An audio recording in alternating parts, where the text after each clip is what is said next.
Alhamdulillah, wa sallallahu ala Sayyidina Muhammad, wa ala ali Sayyidina Muhammad. En réalité, le vrai combat reste toujours un combat de conscience. Le vrai terrain de combat a toujours été le terrain de la conscience. Depuis la création de Adam, le combat de Adam et du fils et des fils et des enfants d'Adam se situe sur ce terrain. Développer sa conscience ou chuter dans les abysses du subconscient, de l'inconscient, subir sa condition animale, subir sa condition ou subir son ennemi, qui est le démon, le Satan, subir son ego ou vivre toutes ces conditions-là, les transcender et émerger de tout ça, renaître de tout ça comme étant le khalifa. Le khalifa. Le khalifa d'Allah, le porteur des attributs et des qualités divines. Celui qui marche sur terre avec les qualités de Dieu. Celui qui marche sur terre avec la conscience divine. Avec des valeurs qui viennent d'en haut, des valeurs élevées, des valeurs supérieures. Et non pas celui qui s'enfonce dans la terre en subissant sa gravité, en subissant ses conditions inférieures. Voilà le vrai combat. Et voilà le combat qu'il ne faut jamais oublier. Toutes les guerres et tous les combats et toutes les injustices qui se passent ne sont que des messagers, ne sont que des évaluateurs, des thermomètres, des testeurs pour renvoyer à l'être humain là où il est arrivé dans son élévation, dans son développement de conscience.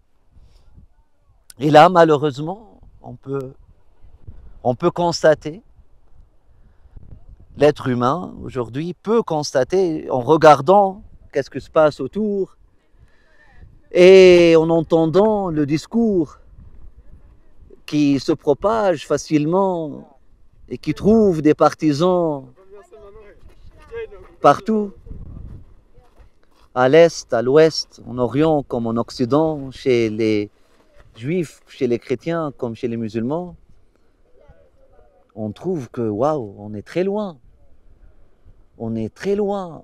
Plutôt, nous avons même l'impression que nous avons basculé des siècles en arrière. Elle est où la philosophie des Lumières? Elle est où la Renaissance? Et toutes les pensées universelles qui nous ont presque convaincus ou donné tellement de l'espoir en l'être humain, en la maturité de l'être humain, la maturité de la conscience humaine. Subhanallah, lorsqu'on voyait ces pensées et ces philosophes, lorsqu'on lit des textes juste des années 80, même des années 90, lorsqu'on voyait ces organisations humanitaires, tout ce mouvement, je dirais, de floraison universelle, waouh, disait que, waouh, enfin, l'être humain, voilà, il se rapproche. On se rapproche de la promesse.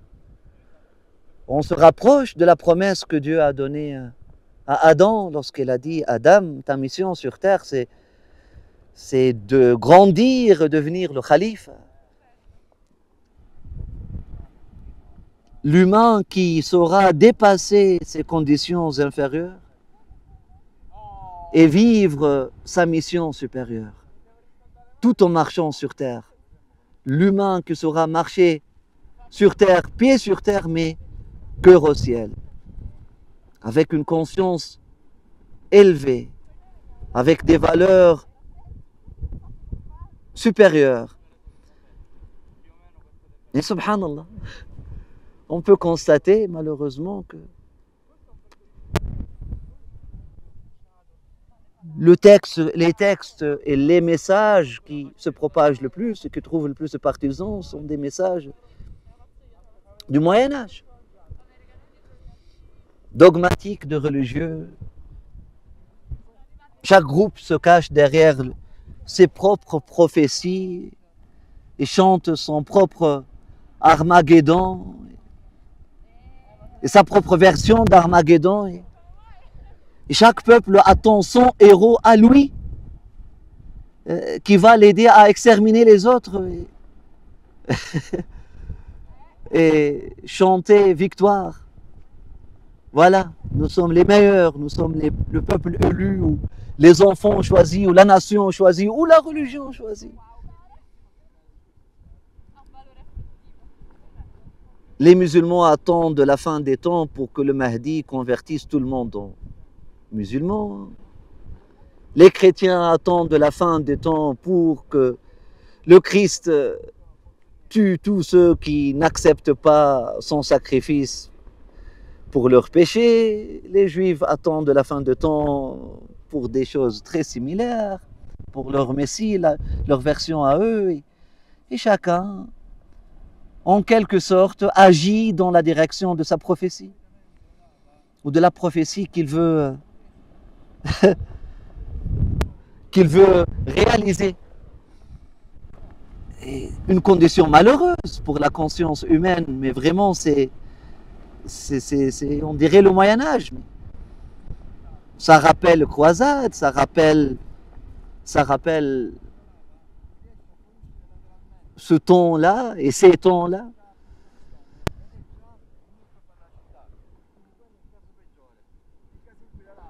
D'où faltakum minkum ummah. Voilà la mission de notre époque. Il faut que parmi vous restent des êtres vigilants qui résistent à subir les conditions auxquelles ils sont soumis. C'est-à-dire que parmi vous restent des vigilants, des personnes qui restent au-dessus de la montagne, non pas dans leur tour d'ivoire, non, non, mais dans leur tour de voir. Parce que c'est un devoir que de voir. De voir les choses comme elles sont vraiment. De voir le petit petit. De voir le grand grand. C'est très important de monter dans une montagne de conscience et avoir un observatoire et observer les choses de loin. C'est très important. C'est un appel comme aux musulmans, comme aux chrétiens, comme aux juifs, comme aux religieux en général et non religieux. C'est un appel universel à tous les êtres humains de dépasser les races, les religions, la couleur de peau, les orientations, dépasser toutes les conditions auxquelles, a priori, nous sommes soumis. Mais même les conditions les plus fortes ne doivent pas nous définir. Oui, oui, c'est tout à fait compréhensible que lorsque les conditions deviennent vraiment fortes et difficiles, c'est tout à fait compréhensible que des conditions difficiles, des conditions fortes, deviennent des prismes, des prisons, des conditionnements pour les personnes qui sont soumises à ces conditions-là. C'est tout à fait compréhensible. Je dirais même légitime, on peut sympathiser avec, mais ce n'est pas ça le potentiel de l'être humain. L'être humain peut toujours dépasser ses conditions et transcender sa condition, et nous sommes créés pour ça. وَلِذَلِكَ خَلَقَهُمْ في الأرض خليفة إني جاعل في الأرض خليفة. Je vais mettre sur terre un être qui n'est pas de la terre. Ce n'est pas un extraterrestre parce qu'il vient des étoiles, mais l'esprit vient d'un monde qui dépasse même les étoiles, qui dépasse même le cosmique. Divin. Je vais mettre sur terre un être divin qui va savoir dépasser les conditions les plus inférieures pour réaliser les vertus les plus supérieures et les qualités divines les plus supérieures. Voilà. Voilà notre mission sur Terre, d'où nous avons besoin effectivement d'avoir des personnes qui peuvent se retirer, non pas dans leur tour d'ivoire, mais sur la montagne et regarder les choses de loin et contempler les choses de loin. Ça serait plus facile pour un musulman, et je dirais même légitime et normal et naturel et compréhensible. Pour un musulman, par exemple, aujourd'hui, de choisir son clan. Il y a une guerre. La guerre, elle est entre des non-musulmans et des musulmans.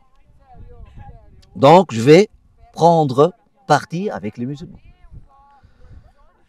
Comme ça serait très légitime et très compréhensible pour une personne qui vient d'un passé colonial, c'est-à-dire qui a été colonisé, de sympathiser, bien sûr, avec un peuple colonisé. Une personne opprimée, de sympathiser avec des opprimés. Oui, mais là, on va perdre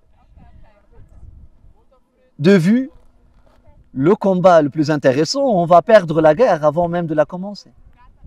La vraie guerre, on va la perdre de vue, donc on va la perdre de vue, la vraie guerre qui est la guerre de conscience. La guerre de l'être humain contre soi-même. La guerre de l'être humain contre son ego. La guerre de l'être humain contre son infériorité et contre ses tendances inférieures. Moi, je vois qu'est-ce qui se passe aujourd'hui comme une défaite pour toute l'humanité. Je vois l'émergence de ces discours de haine, de ces discours de, je dirais, entre guillemets, religieux fanatiques, chez les chrétiens, chez les juifs et chez les musulmans. Je vois ça comme une défaite de l'être humain, en général. Ça ne va pas faire la fierté de nos enfants. Je ne pense pas que nos enfants vont être fiers de nous comme ancêtres. C'est une défaite humaine, c'est une défaite sur le plan de conscience, c'est une chute sur le plan de conscience. Que de voir l'être humain parler ainsi, agir ainsi. Je dirais surtout parler ainsi, parce que agir ainsi, les guerres se sont passées, mais la guerre la plus grande, c'est pas qu'est-ce qui se passe en Palestine. La guerre la plus grande, c'est qu'est-ce qui se passe sur les médias. C'est ça, cette réécriture de l'histoire, ces discours religieux fanatiques, des évangélistes, des sionistes, des islamistes. Ces discours religieux fanatiques qui rompent, et qui trouvent de plus en plus d'adeptes. Waouh!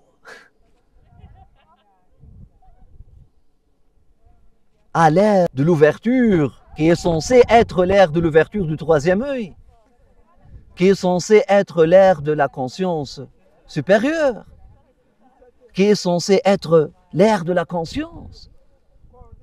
On revient à l'âge des religions, au Moyen-Âge. Vous voyez la défaite? Parce que lorsqu'on voyait les discours et les mouvements humanistes et humanitaires des années 80, des années 70, de l'après-guerre, on voyait beaucoup d'espoir, mais vraiment beaucoup d'espoir. Voilà l'être humain qui peut dépasser sa race, qui peut dépasser sa couleur de peau, qui peut dépasser son identité religieuse, qui peut dépasser toutes les identités pour réclamer son identité la plus précieuse, la plus vraie, la plus authentique. Être humain. Être un homme. Et là, on rebascule en arrière. Je répète, à l'ère qui est censée être l'ère de l'émergence de la conscience et la renaissance de l'homme du 8e jour, ce que certains ont appelé l'homme du 8e jour, que j'appelle l'homme du 8e jour, ça veut dire le calife, parce qu'il est à 7 jours. Hein, Dieu, il s'est établi sur le trône au 7e jour, rien que pour permettre à l'homme de renaître et de prendre cette khilaf, de prendre les choses en main et de devenir des mains de Dieu sur terre, travailler sur terre avec des mains de Dieu, marcher sur terre avec des pieds de Dieu, comme dit le prophète Mohammed, l'être de l'apogée de la conscience et le pic de la conscience, c'est la réalisation. Et la réalisation, c'est lorsque, ou pour l'être réalisé, comme dit le prophète Mohammed, pour l'être réalisé, Dieu devient sa main par laquelle il prend les choses, et ses jambes sur lesquelles il marche, son œil par lequel il regarde et évalue les vérités autour, son oreille par lequel il écoute et entend les choses. Et à l'ère qui est censée être l'ère de l'émergence de cet homme conscient ou l'homme du 8e jour, on revient au premier jour, au jour de Qabil qui tue Habil, au jour du frère qui tue son frère. Pire encore, au jour où chacun se barricade derrière sa religion et sa justice à lui seul. Chacun se victimise. Chacun joue sa victime et son héros au même temps. Un égocentrisme nationaliste. Chaque nation, elle se barricade derrière son identité nationale, son identité religieuse. Elle ne prie que pour sa propre victoire, elle ne cherche que sa propre victoire sur toutes les autres nations. Mais ce n'est pas une victoire. Ça. Mais depuis quand la victoire de l'être humain, c'est une victoire contre son frère humain?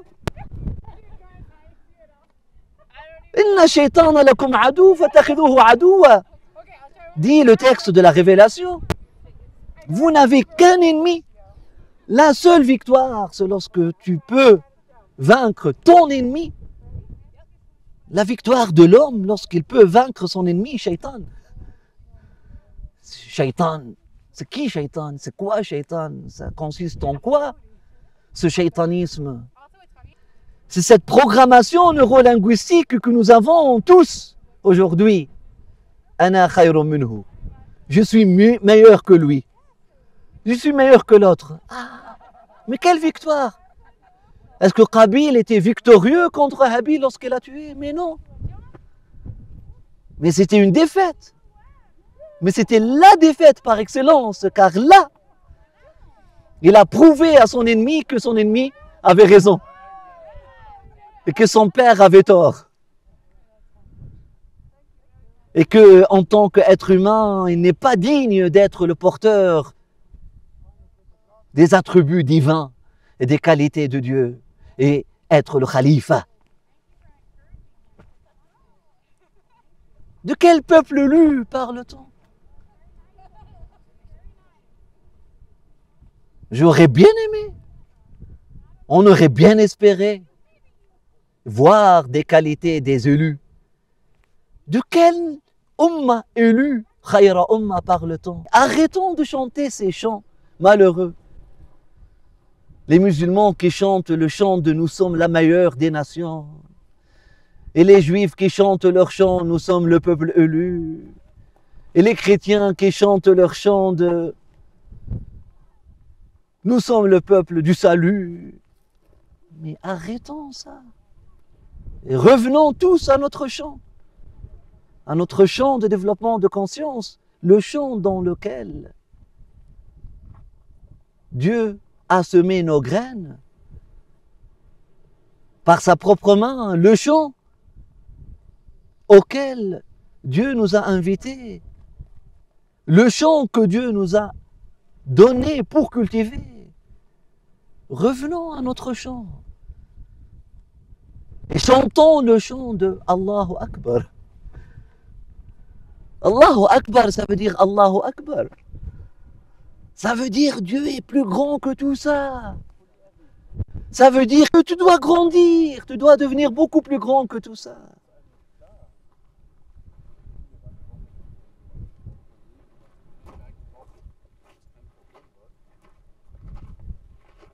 La justice que tu dois chercher, c'est une justice qui doit dépasser ta propre justice. Dépasse ta narrative. Dépasse ta propre version de l'histoire. Même si tu as la propre ou la version propre de l'histoire. Aujourd'hui, la guerre, elle est devenue une guerre sur la version. Qui a la version la plus vraie? Nous sommes tous invités à dépasser notre propre version de l'histoire, même si on détient la version la plus propre, pour trouver, pour raconter l'histoire la plus grande, l'histoire de l'être humain. L'histoire de l'être humain par rapport à son développement de conscience. Nous sommes arrivés où dans notre développement de conscience? Voilà la question. Et lorsque je constate, sans surprise, que dans notre développement de conscience, aïe aïe aïe, ah, peut-être nous avons chuté par rapport aux années 80, il faut que les personnes conscientes s'engagent plus pour ramener le plus de personnes que possible sur la voie de développement de conscience, afin de permettre un jour l'émergence de ce projet divin qui est le khalifa sur terre.